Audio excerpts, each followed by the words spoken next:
I once heard that when a person dies, any clock they own stops at the exact moment of their death. I never believed it. It sounded like something people say to make loss feel meaningful, like time itself cares enough to pause. I've always liked clocks. Not in a cute antique store way. I needed them. The ticking filled the quiet parts of my life. It kept my thoughts from wandering too far. Over the years, my apartment became crowded with them. Wall clocks, alarm clocks, digital ones with dull green numbers, old mechanical ones that needed winding. They were all still ticking when I left for work this morning. When I came home, the silence hit me first. It wasn't peaceful. It was wrong. I stood in the doorway, keys still in my hand, waiting for the familiar rhythm to settle my nerves. It never came. The air felt thick, like the apartment was holding its breath. I checked the clock in the hallway. 1:13 p.m. The one on the stove. 1:13 p.m. The alarm clock by my bed. The old wooden one on the shelf. Even the cheap travel clock in my bathroom. Every single one frozen at the same minute. I laughed, sharp and short.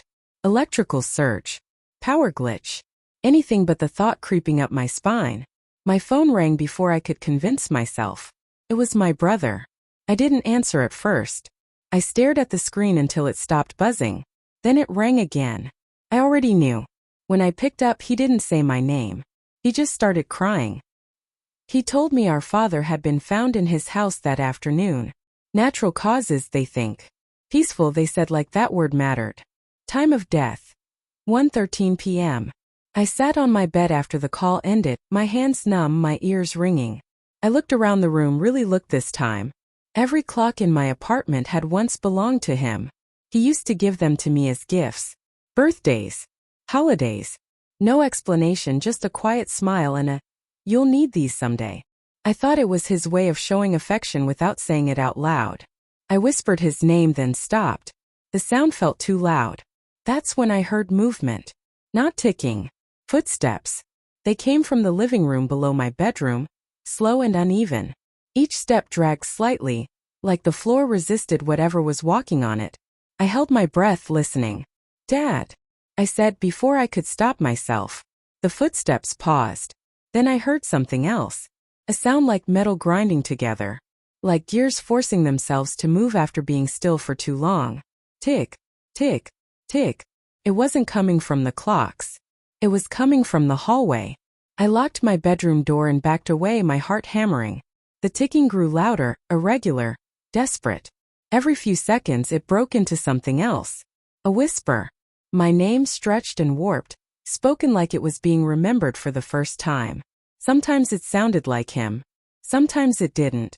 I texted my brother, asking if anyone else was still in Dad's house.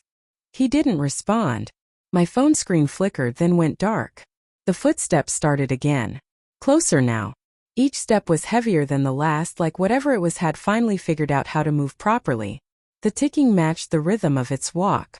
Tick, step, tick, step. Something brushed against my door. I heard a soft scrape, nails or fingers tracing the wood. The whisper stopped, replaced by breathing. Slow, labored, familiar. I realized then that the clocks hadn't stopped. They'd synced. If clocks mark time, then maybe they also mark ownership. The doorknob turned. Not violently. Carefully. Like someone who knew they had all the time in the world. If clocks stop when someone dies, then something else must start. And whatever is standing on the other side of my door is right on time.